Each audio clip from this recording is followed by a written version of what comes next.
It's not in that screen.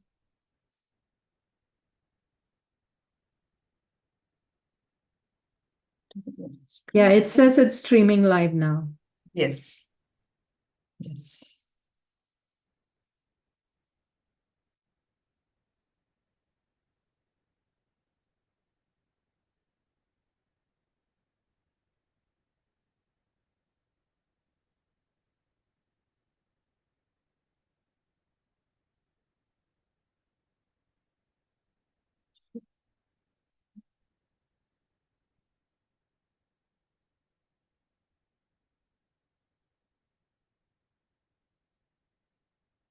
Yeah.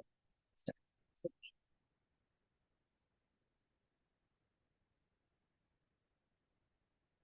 Did we do Sahana Vavatu?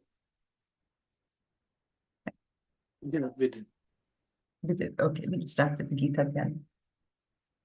Om Parthaya Pratibodhitam Bhagavata Narayanena Swayam Vyasena Kratitam Purana Muninam Madhye Mahabharatam Advaitam Vritavarshini Bhagavatim Ashtadashatyayinim Ambatvam Anusantatami Bhagavad Gita Bhavatveshini Namostu te vyasa buddhe Pulla ravindayata patra netra Yena tvaya bharata taila purnaha Prajvalito jnanamaya pradipaha Prapanna parijataya Totra vetraika panaye Jnanamudraya krishnaya Geetamritaduhe namaha Vasudevasutam devam Kamsachanuramardanam Devaki paramanandam Krishnam vande jagadgurum Sarvadharman parityaja Mamekam sharanam vraja Aham tva sarva papebhyah Mokshayishyami ma shuchaha. So we are proceeding along the 10th chapter, and Lord Krishna, you can see, is really speaking a lot of his own glories, otherwise known as what we call as the Vibhutis, and that is why this 10th chapter is called as the Vibhuti Yoga.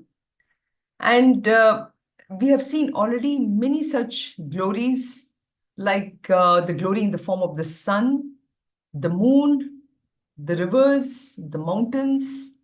And so I just thought that, as a reflection for today, let's talk about, from your point of view, what do you take as the bestest of glories? I know we talked about a little bit last time also, but what do you see as best of the glories of the Lord?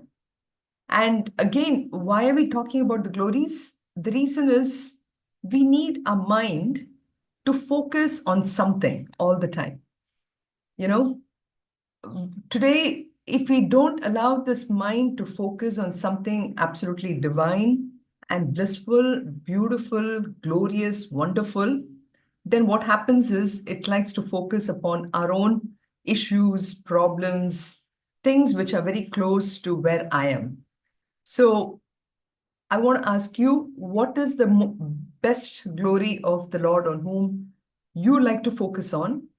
And second question, actually, which is connected to where we've left off last time, is what is your sadhana? We all have different kinds of sadhanas, and there is no one sadhana that is really the best of everything or whatever. What is it that works for you? So I just thought we'll start with a little bit of discussion on that, because last time there's one sadhana which we talked about, and I won't name it yet. But that sadhana, people ask questions of why is Krishna of all the sadhanas saying that that is the best sadhana? So let me ask you, what do you think?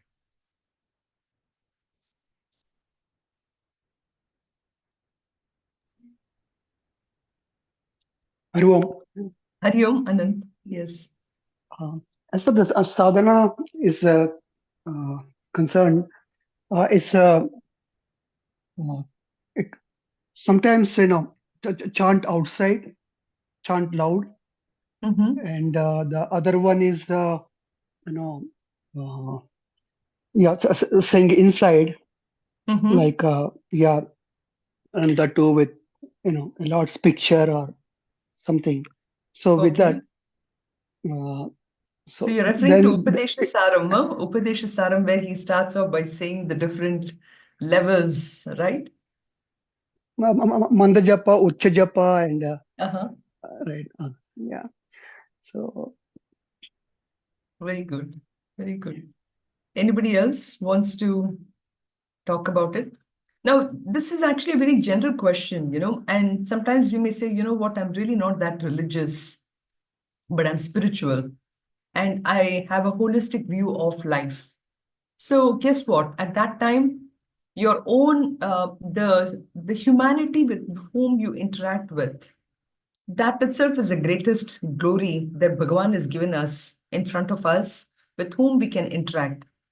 The whole point is to take my mind away from my own self. Otherwise, you know how it is, and I'll just give you this as a simple example. I'm meeting a friend after a long time.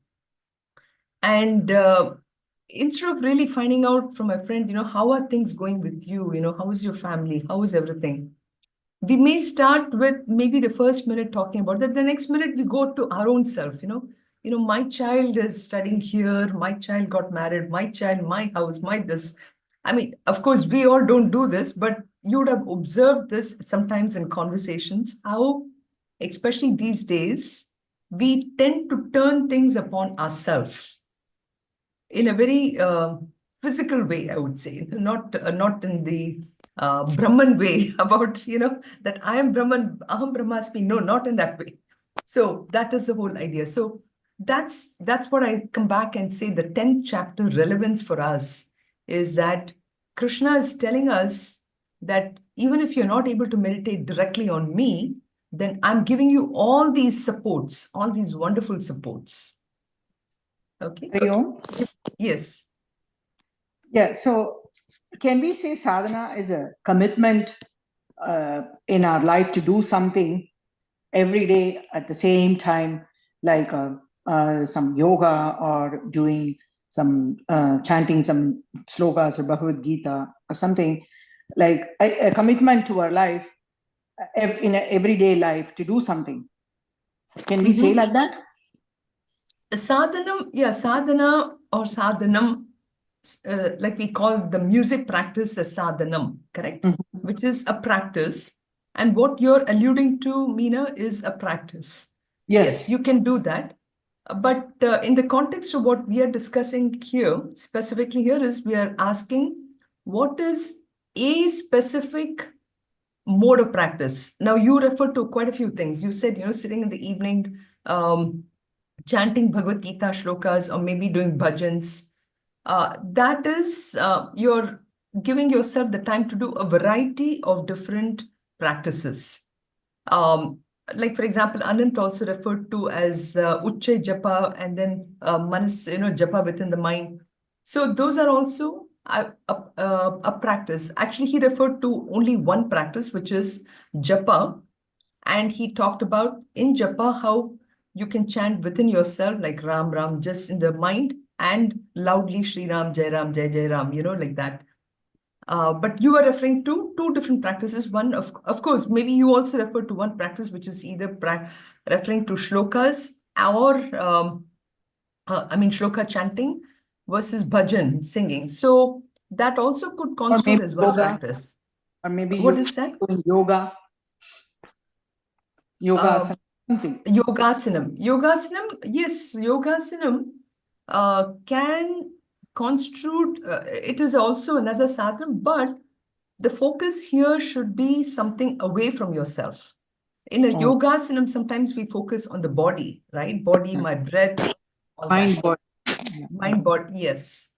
But if there is a way to focus yourself outside on something else, that is better when construed in the context of our evolution or using a practice to evolve yourself beyond who you are, which is this body, mind, intellect.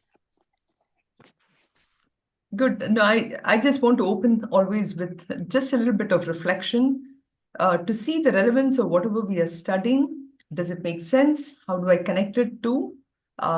Because, the ideas, and again, I want to say this, the concept of God is still a big mystery for a lot of people. So how do we make this mystery as a non-mystery? That's where I use the chapter of Bhagavad Gita itself to see that. Yes, Suvarna, you wanted to say something? Yeah, Hari Om. The best glory of Lord, that is something, it's all around us. It's in and without. It's within you and it's also outside. That's something that you're watching or seeing.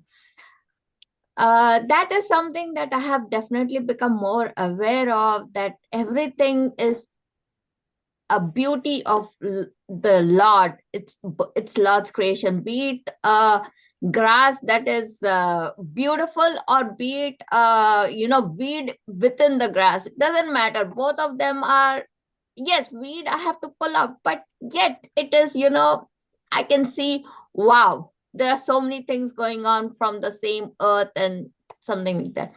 The other thing is where I really feel that impact is when you're vacuuming or something. There are some bugs, that creepy crawly, some, spiders or something that are crawling around. You take your vacuum cleaner and you clean, you suck them out and something like that. It's at that point there is that feeling of, oh, I've killed something. So it's like at that time, I do take the Lord's name once and say, please forgive me. There's nothing I can do. I hate them inside the house. I'm scared of those bugs. So please forgive me. That is always there, but that has something that has definitely increased a lot more, that awareness that every jiva is jiva. It's not just me, and there are everything that is breathing, that is that has that eats, drinks, and those they are jivas. That is something that I have definitely become more aware of. And the creation, and I mean the vacuum cleaner itself, a lot of people went into it, creating that instrument called the vacuum cleaner, and so I'm grateful for all of it. Yes. Very nice. And for sadhana, at this point, like you were saying, spiritual, religious, for me, everything is the same right now. It's like whatever I do, I'm just being, okay, I'm being a little conscious about everything that I do. From sitting now talking with all of you to when I'm all by myself. It's like, okay, this is all part of a journey. This is something that the Lord has made it available for me to be part of. This is something to, so that's how my sadhana is, being aware of everything that is that I'm experiencing. So, very nice. I think you brought in two beautiful words which are also connected to the 10th chapter. Number one is awareness. We become more aware of the beautiful external world in front of us. And that is a sadhana. When I become more and more aware of things, I'm consciously becoming aware. The second thing which you mentioned was you're grateful. So gratitude also is a sadhana. Every time nowadays, the gratitude journal, or as soon as I get up in the morning, what are the 3 things I'm grateful for? I just 2 months ago, I started this yoga practice every day, doing yoga with Saurabh Botra. I don't know whether you know his thing, amazing online yoga. And he always towards the end, he will say, I'm healthy, I'm happy. So the gratitude, just the way he says it, it's just beautiful. And so the gratitude itself is also another sadhana. So these are things that we need to, again, bring into our lives more and more and more, in order to negate and in order to keep at bay any kind of so-called mental issues also. I mean, in the past, of course, we had our own systems with, like, joint families and everything, which were kind of bouncers for all this. Today, we need a bouncer like Bhagavad Gita to remind us, and the 10th chapter gives us those things. So I put this up again. Last time also I did that because that quote, which I find is so beautiful, the fact that Krishna says, my manifestations are everywhere. All you need to do is wherever there is excellence. So that also automatically, when I see something, I can see the excellence. I mean, a simple thing is when you go out into your garden, because you are referring to Suvarna, referring to the garden, and I know you're taking out the weeds so that the flowers can shine. So when you look at that flower, even if you take just that one flower and you marvel at the beauty of the petals, how it is symmetrically laid out, the shape, the size, you see that excellence there. And that is an alambaram. Your mind is now already gone from yourself into the flower and you're looking at it, right? So wherever we so far with all the supports or the alambarams, I just have, the next two slides here, you will see is really a beautiful summary of all the alambarams we have seen. So we actually started seeing the glories of the Lord from the shloka number 20. So in 20, you saw he talks about that he's the Lord himself, he's the best vibhuti. And then this is at this purest form, right? But then if you're not able to focus on that if I can focus on that purest form, that's it. I don't need any of the other supports. So this is where he starts to go down to each one of them now, where he says, I am that Vishnu among the 12 Adityas. And these were the 12 Adityas. Then I am the sun among all the luminaries. And then among all those Maruts, the breeze giving things, he is Marichi. And then among all the brightest of the night, like, let's say, suppose we say that, I'm really not a morning person. I cannot think of any alambanams in the morning. Guess what? We have something in the evening, the moon. Think about the moon and look at how beautiful that is, right? And then then we went on. So I'm actually, this is a summary of all of them. So in Shloka 22, you have about 4 of them. He talks about among the Vedas, Samaveda is the best. Among all the gods, Indra is the best. Among all the 5 senses, of course, the 6th sense is the mind, which controls. Then among all living beings, the intelligence that is given to us, it is because of the intelligence a living being is able to function. So that is the thing. And then in the shloka number 23, he talks about among the Rudras, Shankara is the best of the Rudras. Then among for Yakshas, so he's talking about the different beings, the Yakshas and the Rakshasas. Among them, Lord Kubera, who's the Lord of Wealth. And then you have the Pavakaha among the Vasus. And we talked about the seasons. And when we talked about the seasons, Anala is the best. Then among all the immovable, among all the inert materials, you have Meru as and then among all the priests, and here we talked about the priests, which are the 2 kinds. One is the Vedic rituals and the other one is the Puranic, the other rituals, where Brihaspati. And then you had among the army generals, this is Lord Muruga. We talked about the story of Lord Muruga, Skanda. And then Sagara, this is the ocean. Among all kinds of water, you have the sea. And then among all the 7 Sapta Maharishis, Sapta Maharishis, Sapta Purve, that shloka came even before, again, or referring to the 7 rishis.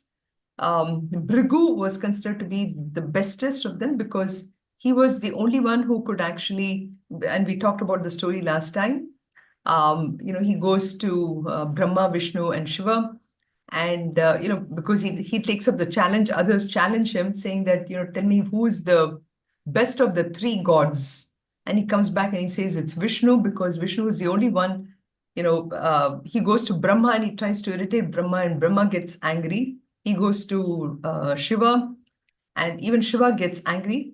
But Vishnu is the only one. He actually puts his leg on Vishnu's chest, and Lord Vishnu says, "Oh my God, is your leg okay?" He doesn't get angry, but he is, on the other hand, more compassionate to him. And so that's Bhrigu. And then among all the literature, every literature we can take in the world, everything can be compressed into this one word, which is Om. And among all the rituals or all the sadhanas, I'll say it out now, because actually I wanted to go over, we'll probably have a little bit of discussion on this one too. Why is it that among all the sadhanas, and I don't know how Anant picked up that exact sadhana which Anant you mentioned, Japa Yajna is considered, the sadhana of Japa is considered to be the best. Okay. Now we may say, oh my God, but then I'm giving so much of money away as Annadanam. I'm giving so much money away to build the temple. I'm walking to Tirupati. Tirupati is in the news these days, right? So, so I do that. Isn't that the best thing? He's saying, no, Japa is the best. So we'll talk about that. And then among all the immovables, Himalayas. So I hope the summary helps you to bring, whatever we have done so far. Because of all this, I said, okay. So the whole idea being that at the end of the day, Ishvara is in everything. So these are the shlokas which we did last time. And how is that connected? So we have the concept of Rudra. Again, we do the Rudram and everything, and we do the 11 times of Rudram. But what does Rudram really represent? Rudram, we do need to have some form of a constructive recycling going on in this world of Maya, which we live in, I guess. So for that reason, we need the aspect of Rudra. And, just like how we say, a flower becomes a fruit, and then the fruit has the seeds. The seeds, when you plant in the ground, then again gives back. So that whole concept of flower and fruit is what we see and what we enjoy. But then there's a whole life cycle that goes on, and that is all possible only because of this aspect of Rudra. And then, so among the Rudras, we have Shankara as the best. And among all the things that is enjoyed by the Rakshasas and the Yakshas, we have Kubera as the Lord of the Wealth. And then we talked about among the Vasus, it's the 6 Vasus, actually 6 seasons, which includes the 6 seasons plus joy and sorrow. That is what we said last time, are the 8 Vasus. And then among the mountains, we have Meru. So we did, and then of course we did the shloka also. Puro dasam cha mukhyam mam vidhi partam brahaspatim senanina aham skandaha sarasa asmi sagraha. So again, among the household priests, I'm Brahaspati, I'm the Skanda among generals, and then I'm among all the beds of water that's available. I'm the ocean, the biggest of oceans. I mean, if you look at in India, probably, I don't think you will really see an ocean within a country or whatever, right? Whereas in Canada, US, I mean, Lake Ontario, you have, of course, all these great, great lakes. We call it lakes, but somebody who has never going to US for the first time will look at the lake and say, oh my God, this is an ocean, so Sarasa Asmi Sagraha. So we talked about all these. And so let's move on to shloka number 25. So in 25, Maharshi Nam Bhrugur Aham Girayam Asyekamaksharam Yajnanam Japa Yajñosmi Sthavaranam Himalaya. Again, the 4 glories.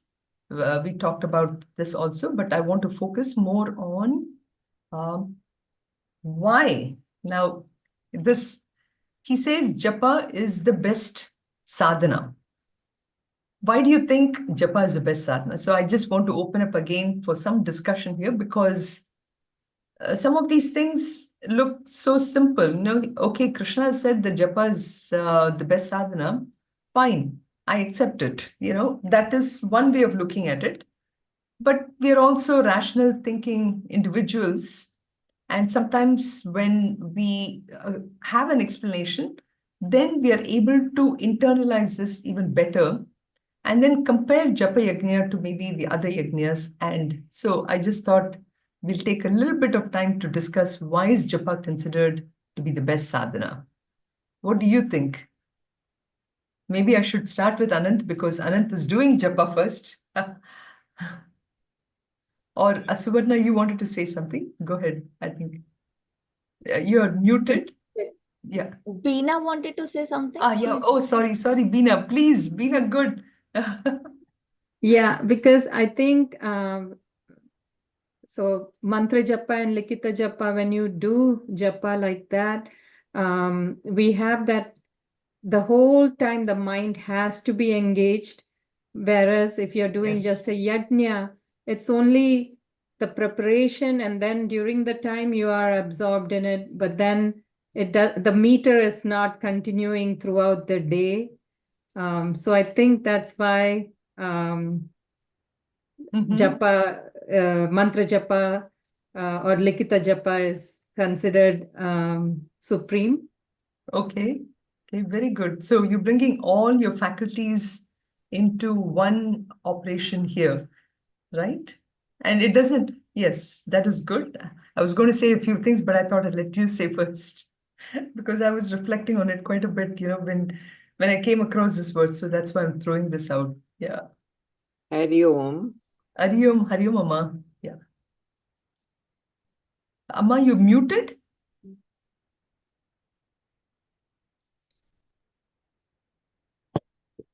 You're muted, Amma. You have to unmute. Okay. Yes, now we can hear you. I think Japa is easy for ordinary people to practice. And why the other things are a bit more difficult and advanced. That's what I feel. So that's why it's considered the best, because it's easy for an ordinary man who has some basic knowledge to practice and follow. Yeah, very good. Very good. It's easy. Hari Om. Yes, Anand. Yeah. There are few forms of japa. One is like doing it loud. So when we do like a puja, then the focus, all that, the effort. I think this comes in the Upadeshara, I believe. The effort is required will not be so much in terms of with the mouth doing the japa, and the hands they're praying or putting the flowers at the Lord. Whereas the other one, which is with a mala, people take a japmala, and then for each bead they do. That needs even a little more focus than the one, because he has to focus on the bead as well, and then the whatever the japa.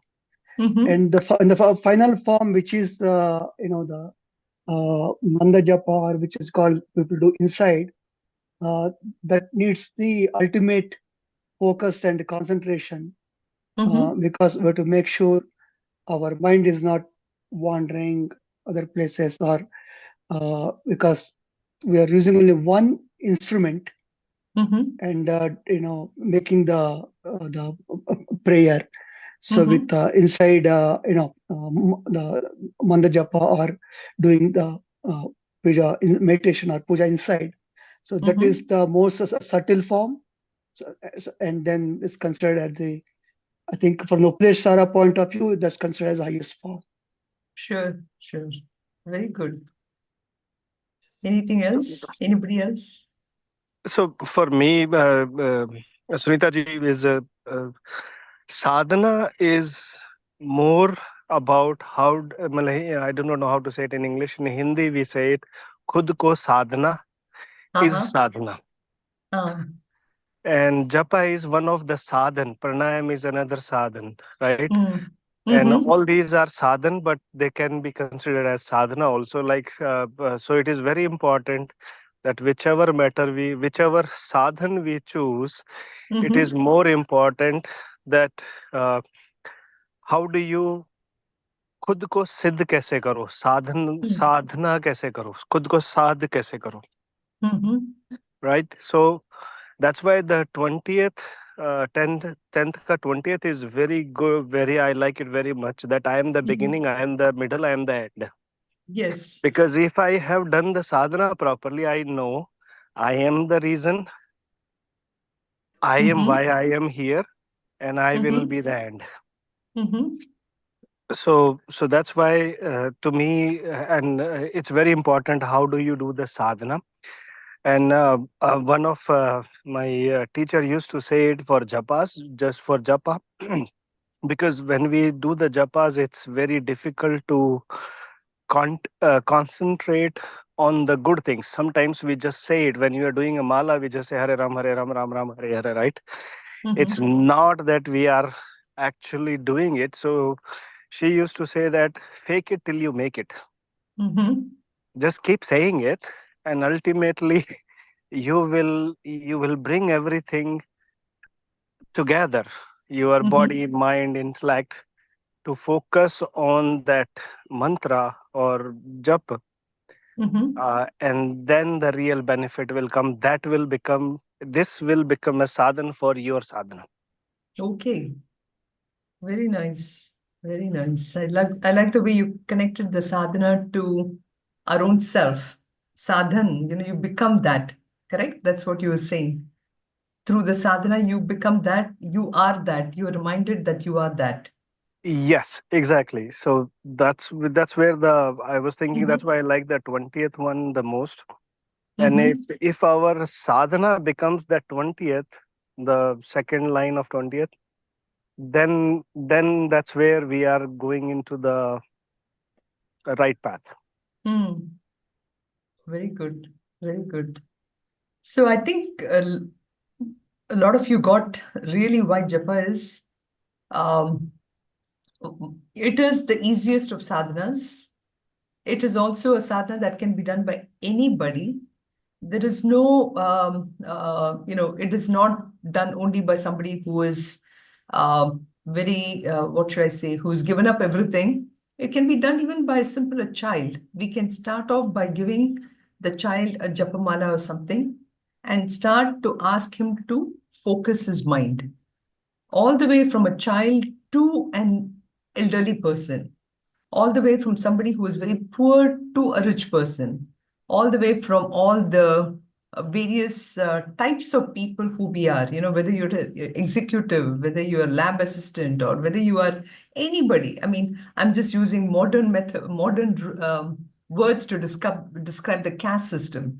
It doesn't, you can be a Shudra, you can be a Brahmana, you can be a Vaishnava, a Vaisya, or a Kshatriya, anybody can do it. So that's from that point of view, it is, anyone can do it. It's the simplest of all sadhanas.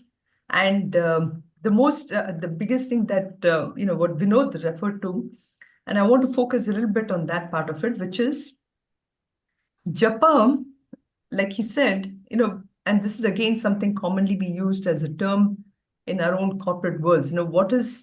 We have to focus on the process, and we have to focus on the final product that we make. Whether you're working in IT or whether you're working in non-IT, whatever, what is your final goal and what is the process you take towards that goal? And here japa is both. And that is what Vinod was also referring to, Vinodji, which is japa is a process where you're tuning your mind to constantly repeat a certain word, which is a alambanam or a support that is important for you. In this case, so for example, if it is Ram, Ram, you focus on that Lord Rama who means so much to you. And by constantly repeating the name of Lord Rama, the values and everything that you idolize in Lord Rama becomes you. So it's such a simple way of imbibing the values so directly, right? So the process of repetition leads to finally the goal itself. So that is why japa is so powerful. Because the other way of looking at it is that, don't we say that, like even what Vinod was saying, fake it till you make it. But more importantly is that we all are a creature of our own habits. So here we have japa, which is by repeating it, we are habitually changing our own personality. And if you think about this word, which is, we are a creature of our own habits, ultimately, whoever we are is what we have been doing continuously. And we have actually allowed ourselves through our own habitual actions to become this person who we are trying to change. And the same change can happen when I focus myself on this alambanam or support, which is outside me. And I'm constantly repeating that all the time. And slowly, that action becomes myself. I mean, I don't know how many of you think about this, but I think about this myself is over a period of time, I would have built a certain amount of sadhanas to be where I am. But then with all this phone, texting, I watch myself these days even more carefully, how much of screen time I'm doing. Of course, I don't have any of the social media apps in my phone, so I don't use it for any social media except for WhatsApp. WhatsApp is the only thing. But then even this WhatsApp or anything pulls me down so much. And over a period of time, some of these habits have pulled us away from who we were. Now, how are we going to get back to where we are? Again, it is only through creating another habit for myself to go where I am. And that is what japa is. Japa is a habit forming exercise, and this is so very powerful. Our rishis have thought about this. That is why in Bhagavad Gita, it is already there. And that is, it's as simple as that. It's just so simple, it is nothing but a habit forming exercise. And if I do this constantly and I focus this on something which is higher than myself, I automatically become that. And that is why I think this Yajna Nam Japa Yajnyo Asmi, is so powerful, because among all the religious sadhanas, Krishna is saying that, he himself is saying he's choosing Japa Yajna because it's one Yajna which can be practiced by all. It can be done very simple. All I need to do is understand the crux of what that word Japa means, and that is why this is such a powerful sadhana. So let's move on to shloka number 26. Ashwatha sarva vrikshanam, Ashwatha sarva vrikshanam, Devarshinam cha naradaha, Devarshinam cha naradaha, Gandharvanam chitraratah, Gandharvanam chitraratah, Siddhanam kapilo munihi, Siddhanam kapilo munihi. So here he brings in a few more of the glories. Again, among all the trees we can think of, I know when we think about trees, we think about the oldest tree in California, for example, many of the forests over there. But he says, among all the trees, I am the people tree or the Ashwatha tree.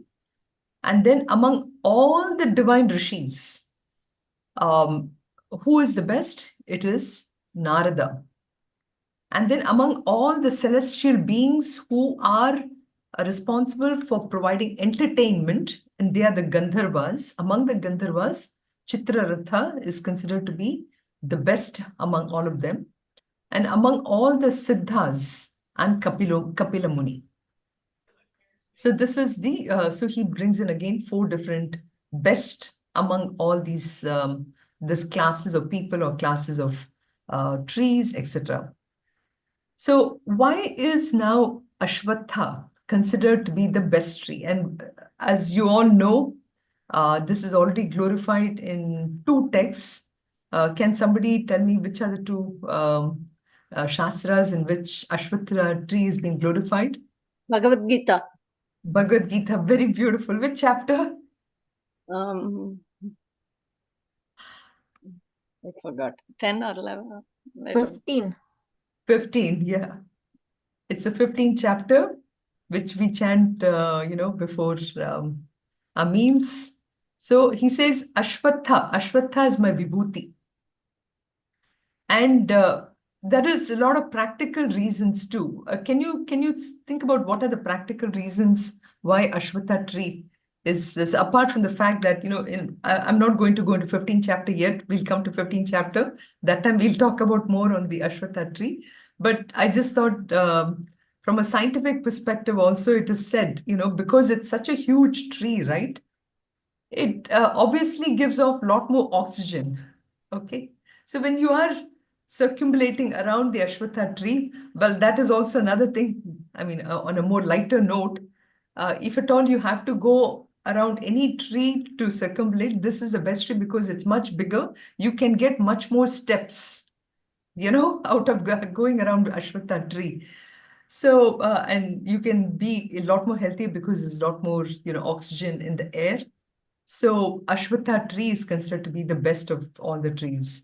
Then Devarshi Nam Narada, among all the Deva Rishis, I'm Narada. So there are actually, when we talk about rishis, right, there are many kinds of rishi, not kinds is not the right word to say. There are many rishis at different levels, So there is a Brahma Rishi, there is a Raja Rishi, and I think in 4th chapter we refer to some of the rishi levels in Rishi and Deva Rishi. And like Vasishta is considered to be Brahma Rishi. King Janaka was considered as Raja Rishi because even though he was a king, he knew all the Shastras, he knew Vedanta, so he was a Raja Rishi. Now Narada is considered to be a Deva Rishi because he is one of the Devas. Even though he's one of the Devas, he is a Rishi among them, and he was a most liked Rishis. Anybody. And we have seen this in all the Tamil movies too, Narayana, he goes, whenever he goes that way, everybody welcomes him. Everybody wants to be with him, So in that sense, Narada is considered to be the best of all the rishis. And so Krishna is glorifying Narada. Then Gandharvanam Chitrarataha, among all the Gandharvas who are the leaders of music and aesthetic science, arts. Like in our Indian knowledge system, we have like 64 kalas, and the 64 kalas, everything is encompassed in that. So among all the Gandharvas, his Chitraratha is considered to be the best of all the things. So the Gandharvas actually, along with this Apsaras, are the ones who are supposed to decorate and entertain the celestials in the heavens, and especially in the court of Indra. So that's who Gandharvas are. And then Siddhanam. Among the Siddhas, now who's a Siddha? A Siddha is a person who is, the person through his own sadhanas and everything has reached the highest level of evolution or perfection. So even among them, he says, Kapila Muni, and many of you, would have read about Bhagavatam. And in the 3rd canto of Bhagavatam, Kapila speaks about his own mother, Devahuti, and he gives Devahuti the highest knowledge. So Siddha is actually considered a person who has all the 8 powers of yoga. And through this, he can have a lot of siddhis, they say, but they don't practice. In the sense, they can have all the powers of the world. They can become small, big, get any amount of gold, anything they can get, but they go beyond the siddhis because they realize what their highest self is. So among that, Kapila is considered to be the best of the siddhas. So Krishna again is saying, you know what, I am that Kapila also. Okay. So then in Shloka 27, you see the, what should I say? Many of you would have read about, yeah, Vinod? I was just going to say that he chose Narada as a Devrishi because he does the Nam Jap every time. Narayan, Oh, Narayan. right. That is true too. That is true too. You know, so Narada is equally, what should I say? It's a mutual admiration club going on between Narada and Krishna, right? Um, so, yeah. So in Shloka 27, here we see the effects of that Samudra Mathanam. I think many of you know the story of the Samudra Mathanam, right? It's a story about the Devas and Asuras. They churn this milky ocean so that they can get nectar or amritam, which can keep them completely, immortal.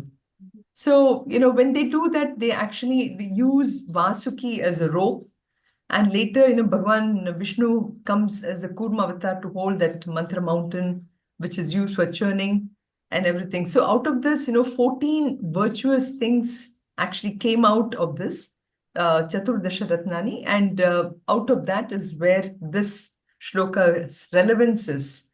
Because one of them, which comes out, is this Uchche Shravas. And who is Uchche Shravas? Uchche Shravas is the most divine of all the horses. So we'll chant the shloka. Uchche Shravasamashvanam. Uchche Shravasamashvanam. Vidhi mam Amrutodbhavam. Vidhi mam Amrutodbhavam. Airavatam Gajendranam. Airavatam Gajendranam. Naranam cha Naradhipam. Naranam cha Naradhipam.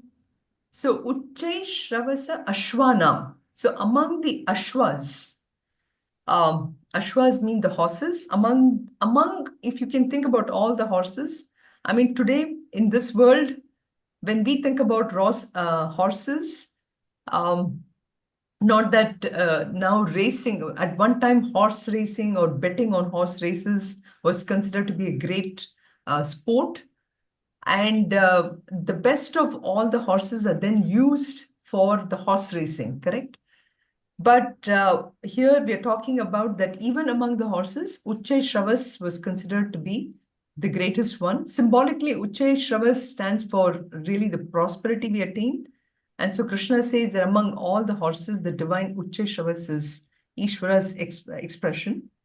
And then he says, I'm the nectar. So we knew the Devas and the Rishis were actually churning that Samudra Mathanam to get something, right? There should be something that they're aspiring for. And what is the best thing we can aspire for is that Amritam. And interestingly, I want to tell you, even in India, right now, we have this Indian knowledge system. We all have studied our knowledge of chemistry or biology or economics and everything using the Western methods, right? And why do we study that? We do that to get better in a particular skill to get a job. But in India, long time ago, when they developed the same knowledge systems, they did that for two reasons. Okay. One of them is whatever they did, and this is, I'm again talking as a chemist, whatever kind of invention or anything they did, it was towards finding an elixir for for prolonging your life. Like, for example, Paul Kolho, what is the book he's written? The Alchemist. Okay, alchemy. So alchemy was a big thing. And so anything and everything we do, they wanted to find this particular secret for that. being immortal. So you see, Vidhi Mam Amrita Udbhavam. So nectar is this thing that everyone wanted. And then he talks about that among the best of elephants, I'm that Airavata. And then he says, among men, okay, I'm the king. So those days we used to, the king was considered the closest to God, So these are the four glories he talks about, Ucheshavas. And then he says, Vidhi Mam Amritodbhava, that I am that nectar. Then I am that Gajendra among all the elephants. Airavatam, Airavatam is the vehicle for the mount of Devendra. So he's supposed to be Chaturdanta. So this Gajendra was supposed to have 4 tusks. So the best of all the elephants. And then most important, which we can relate to, is among all the human beings, I am this king, because a king controls everyone. And that is why in our tradition, this one king is always, like I said, considered to be the manifestation of the Lord. And they look upon the king as God because, so he says, I am the king among all the human beings, because the king had the greatest of the responsibilities. Not only did he have to provide material prosperity for all the people in his kingdom, but he also had to support dharma. That was how the kings were those days, And now pretty soon, I know you're going into elections and you have to elect your ruler. You have to think about, okay, what is this king going to give me, So Naranam cha Naradipam. So who would we consider today as the bestest of all men, best of human beings? Now going to shloka number 28. Ayudhanamaham vajram. Ayudhanamaham vajram. Dhenunam asmi kamaduk. Dhenunam asmi kamaduk. Prajanaschasmi kandarpah. Prajanaschasmi kandarpah. Sarpanam asmi vasukihi. Sarpanam asmi vasukihi. Again, in the 10th chapter, there are so many names that are coming. And now we are able to relate some of these names. Like if you have a friend called Vasuki, now you know how that word Vasuki came and what does it mean, So Ayudhanam aham vajram. So among weapons, I am that thunderbolt, vajram, Here this in Srimad Bhagavatam, there is a story of this demon Vrittasura who was created to kill all the deities. And so when their own weapons became powerless, they approached actually the sage Dadichi for help. And Dadichi, without even thinking about it, he gives his own bones to the deities so that they could create that Vajra or the thunderbolt. So that is the story that is referred to here, So the thunderbolt of Lord, so he creates a Vajra, the thunderbolt of Lord Indra, which is supposed to be the bestest of all weapons. So Krishna says, that Vajra is powered by austerity and penance. So you see how today, we spend a lot of money on nuclear weapons and everything, which is purely out of a materialistic view of protection. But those days, that weapon which was created was created from the bone of a rishi who had done so much amount of penance and austerity to create that Vajra, So that is the aspect here, Ayudhanam, among this one, Aham Vajraha. And then Dhenunam Asmi Kamaduka, among all the treasures that came from, again, this Matanam, came actually Kamadenu, or a wish-fulfilling cow. So anything you want can be given by this cow, and that cow I am. So this daughter of Kamadenu called Nandini used to pour anything that one wanted, was taken care by Vasishta. So when King Vishwamitra, went to Vasishta's ashram, Nandini entertained him with this with this, with whatever he wanted. And Vishwamitra was actually stunned. How can somebody feed him with whatever he wanted? And then he realizes that he had this wish-fulfilling cow called Kamaduk. And so among all these cows, Kamadhenu is supposed to be the bestest of the cows. So that's what he's referring here. And then Prajanashasmi Kandarpaha. So this refers to the energy within us to procreate. Okay. So of all these emotions within a human being, not just human being, actually any living being, the highest form of the emotion is considered the power of reproduction. And that power of reproduction is nothing but me alone, because it's the most powerful impulse in a people. And that Prajanash Chasmi Kandarpa. So Kandarpa means desire. And Manmata is called Kandarpaha. Manmata is the lord of desire. So in that impulse of desire is also me alone, is what he's saying. And then Sarpanam Asmi Vasuki.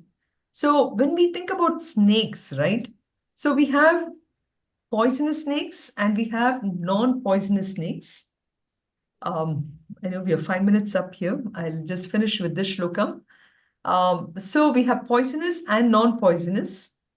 And among all the poisonous snakes, the Vasuki snake is considered to be the bestest or the most powerful of them all. So he says, especially among the poisonous servants, I am Vasuki. And this Vasuki is the ornament for Lord Shiva. And the snake actually represents the Ahankara. So Ahankara is the greatest poison which can lead to our karma phala and our own rebirth again and again. So, punarapi maranam, punarapi jananam, we say that, right? So Lord actually uses a Vasuki snake as his own ornament, because only he knows how to control the Ahankara. Okay, so that is the significance or the symbolism behind this aspect of, Vasuki. Vasuki being representing Ahankara, and Vasuki being the snake ornament of Lord Shiva, and Lord Shiva being able to control the biggest poison that we have within us, which is our own ego, So Sarpanam Asmi Vasuki. So we'll go through this 29th shloka next week. I was hoping to finish that as well. But I think we covered quite a few glories today. And next week. Sarve bhavantu sukhinah, sarve santu niramayaha, sarve bhadrani pashyantu, ma kasyid dukkha bhag bhavet. Om Shanti Shanti Shantihi. Om Purnamadav Purnamidam Purnat Purnamudachyate Purnasya Purnamadaya Purnameva Vashishyate. Om Shanti Shanti Shantihi. Harihi Om Shri Gurubhyo Namaha. Harihi Om.